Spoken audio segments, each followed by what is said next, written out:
തിരുവചനത്തെ പങ്കിടുവാൻ ഒരു പ്രഭാതം കൂടെ ദൈവം നമുക്ക് ദാനമായി തന്നതിനായി ദൈവത്തെ സ്തുതിക്കുന്നു.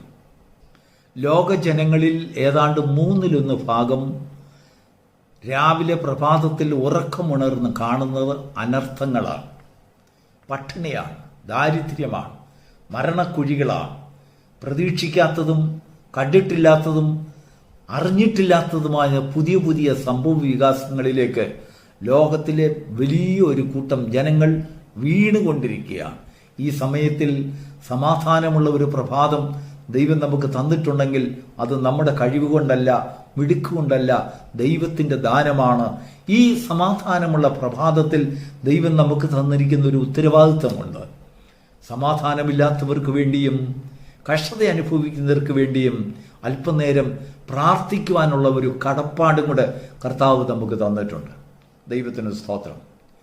ശിഷ്യന്മാർ കർത്താവിനോട് ഒരിക്കൽ ചോദിച്ചു, കർത്താവേ, ലോക അവസാനത്തിനും നിന്റെ പ്രത്യക്ഷതയ്ക്കും അടയാളം എന്താണ്? അനേക സംഭവ വികാസങ്ങളെക്കുറിച്ച് കർത്താവ് ശിഷ്യന്മാരോട് സംസാരിച്ചതിന് ശേഷം അവരോടൊരു വാക്ക് പറഞ്ഞു, അവസാനത്തോളം സഹിച്ചു നിൽക്കുന്നവൻ രക്ഷിക്കപ്പെടും. എങ്ങനെയാണ് ഒരു മനുഷ്യന് അവസാനം വരെ സഹിച്ചു നിൽക്കാൻ കഴിയുന്നത്? കഷ്ടതയെക്കുറിച്ച്, പട്ടിണിയെക്കുറിച്ച്, ഭൂകമ്പത്തെക്കുറിച്ച്, ക്ഷാമത്തെക്കുറിച്ച്, മഹാമാരിയെക്കുറിച്ചൊക്കെ കർത്താവ് പറഞ്ഞതിന് ശേഷം പറയുകയാണ്, അവസാനത്തോളം സഹിച്ചു നിൽക്കുന്നവൻ രക്ഷിക്കപ്പെടും. അപ്പോൾ സഹിച്ചു നിൽക്കുക എന്ന് പറയുന്ന ഒരു ഉത്തരവാദിത്വം ദൈവം മനുഷ്യനെ ഏൽപ്പിച്ചിരിക്കുന്നു എന്നർത്ഥം. നമ്മളാണ് സഹിച്ചു നിൽക്കേണ്ടത്. സഹിക്കുവാനുള്ള കൃപ ദൈവം തരും. പക്ഷെങ്കിൽ സഹിച്ചു നിൽക്കുവാനുള്ളതായ ഒരു ഒരുക്കം, ഒരു അഭ്യസനം, ഒരു ശീലം നമുക്കുണ്ടാകണം. അപ്പോസ്തലനായ പൗലോസ് ഫിലിപ്പിയ സഭയ്ക്ക് ലേഖനം എഴുതുമ്പോൾ, അന്നത്തെ കാലത്ത് നമുക്കറിയാം, ക്രിസ്തീയ ലോകം കടന്നുപോയിക്കൊണ്ടിരുന്നതായ കാലഘട്ടം, കഷ്ടതയുടെയും ദാരിദ്ര്യത്തിൻ്റെയും പ്രയാസങ്ങളുടെയും അനേകവിധമായ ഉപദ്രവങ്ങളുടെയും പരിഹാസത്തിൻ്റെയും നിന്ദയുടെയും കാലഘട്ടത്തിൽ ആ സഭ അനുഭവിച്ചു കൊണ്ടുവന്നതായ അനേക പ്രതിസന്ധികളുണ്ട്. അതിൻ്റെ ഘട്ടത്തിൽ പൗലോസ് അവരെ ധൈര്യപ്പെടുത്തുവാൻ വേണ്ടി തൻ്റെ അനുഭവത്തിൽ നിന്ന് ഒരു കാര്യം എഴുതുന്നു. 4-ാം അധ്യായം 11-12 വാക്യം താൻ എഴുതുകയാണ്, ഉള്ള അവസ്ഥയിൽ അലംഭാവത്തോടെ ഇരിപ്പാൻ ഞാൻ അഭ്യസിച്ചിട്ടുണ്ട്. Praise the Lord. അതിനുശേഷം താൻ പറയുകയാണ്, താഴ്ചയിലിരിപ്പാനും ഉയർച്ചയിലിരിപ്പാനും ഞാൻ ശീലിച്ചിരിക്കുന്നു. സ്തോത്രം. അതിനുശേഷം താൻ പറയുകയാണ്, വിശന്നിരിപ്പാനും സമൃദ്ധിയായിരിക്കാനും നിറവായിരിക്കാനും എനിക്കറിയാം. ദൈവത്തിന് സ്തോത്രം. അപ്പോൾ 3 കാര്യങ്ങളാണ് പൗലോസ് അവിടെ പറഞ്ഞത്. എന്താണെന്നറിയാം?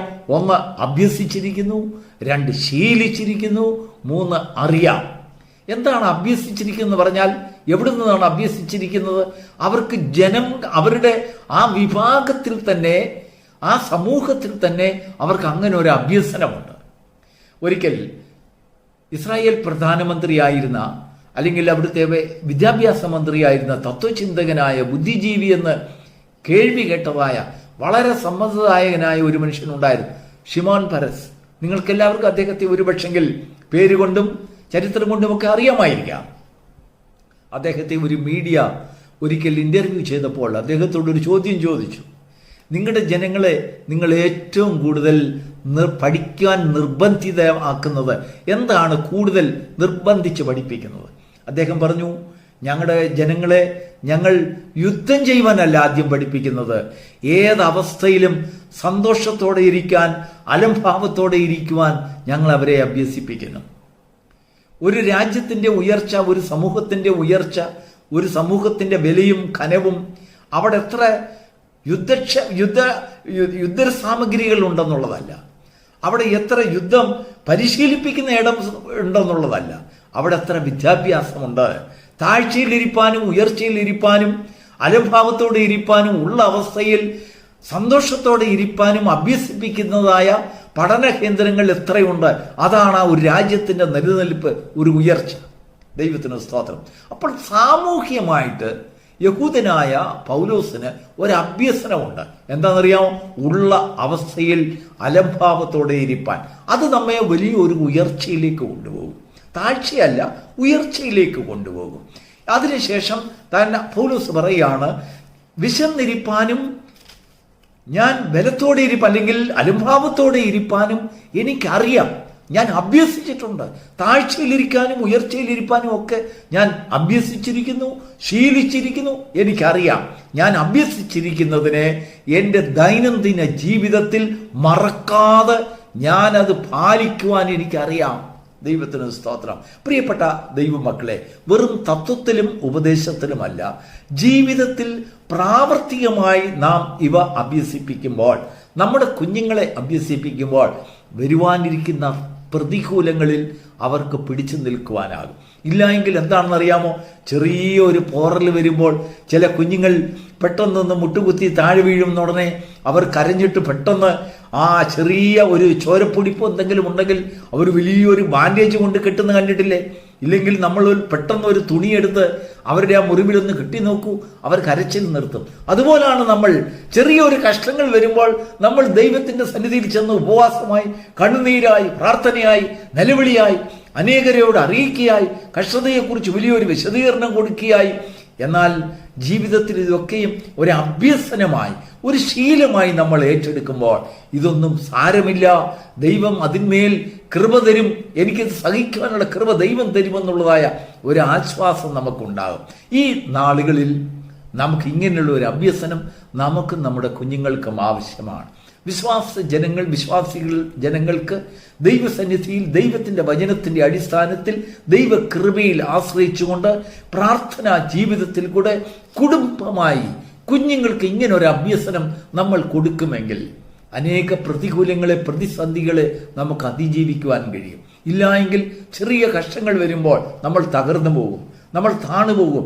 അഭ്യസനമില്ല, ശീലമില്ല, നമുക്ക് അങ്ങനെ ഒരു പേര് പോലും അല്ലെങ്കിൽ ഒരു കഷ്ടതയുടെ ഒരു കാര്യം പോലും നമ്മൾ കേട്ടിട്ടില്ല. അനേക കുഞ്ഞുങ്ങൾ ഈ തലമുറകളൊക്കെയും പലപ്പോഴും നശിച്ചു പോകുന്നതിന്റെ കാര്യം അതാണ്. എന്താണെന്നറിയാമോ? അഭ്യസനം അവർക്ക് അങ്ങനെയുള്ള ഒരു അഭ്യസനം അവർക്ക് കൊടുത്തിട്ടില്ല. നാം ഇപ്പോൾ പട്ടിണി കിടക്കുക എന്ന് പറഞ്ഞാൽ ഇല്ലാത്തത് കൊണ്ട് പട്ടിണി കിടക്കുന്നതല്ല, അത് പട്ടിണിയല്ല, അത് ദാരിദ്ര്യമാണ്. എന്നാൽ പട്ടിണി നമ്മൾ അഭ്യസിപ്പിക്കുമ്പോൾ എന്താണെന്നറിയാമോ? നമുക്കുണ്ടായിട്ടും നമ്മൾ ദാരിദ്ര്യത്തെ അഭ്യസിച്ചു പോകണം.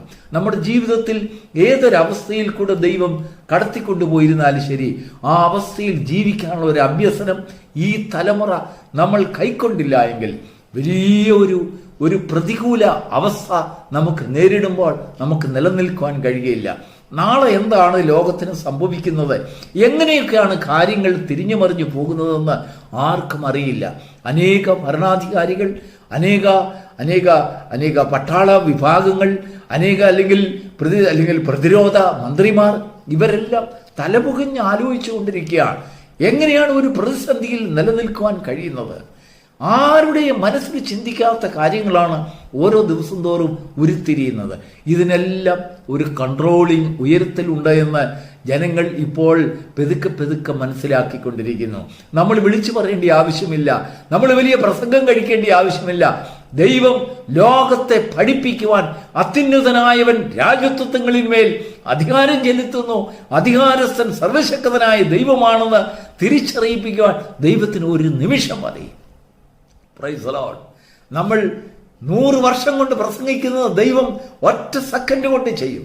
ദൈവത്തിന്റെ പ്രവൃത്തി അങ്ങനെയാണ്. ദൈവം അങ്ങനെ ചെയ്യുമ്പോൾ, ദൈവം അങ്ങനെ പ്രവർത്തിക്കുമ്പോൾ പരീക്ഷകളിൽ സഹിച്ചു നിൽക്കേണ്ടതിന് അമിതമായ കൃപ ലഭിക്കുവാൻ ദൈവമക്കളായ നമുക്ക് ഒരു അഭ്യസനമുണ്ടായിരിക്കണം. ദൈവത്തിന് സ്തോത്രം. പ്രതിസന്ധികളെ ജയിക്കുവാൻ, പ്രതിസന്ധികളിൽ നിലനിൽക്കുവാൻ, ദൈവത്തിൽ നിന്ന് കൃപ പ്രാപിക്കുവാൻ ദൈവമക്കൾക്ക് ധാരാളം കൃപയും അഭ്യസനവും ശക്തിയും ദൈവം തരുമാറാകട്ടെ. God bless you.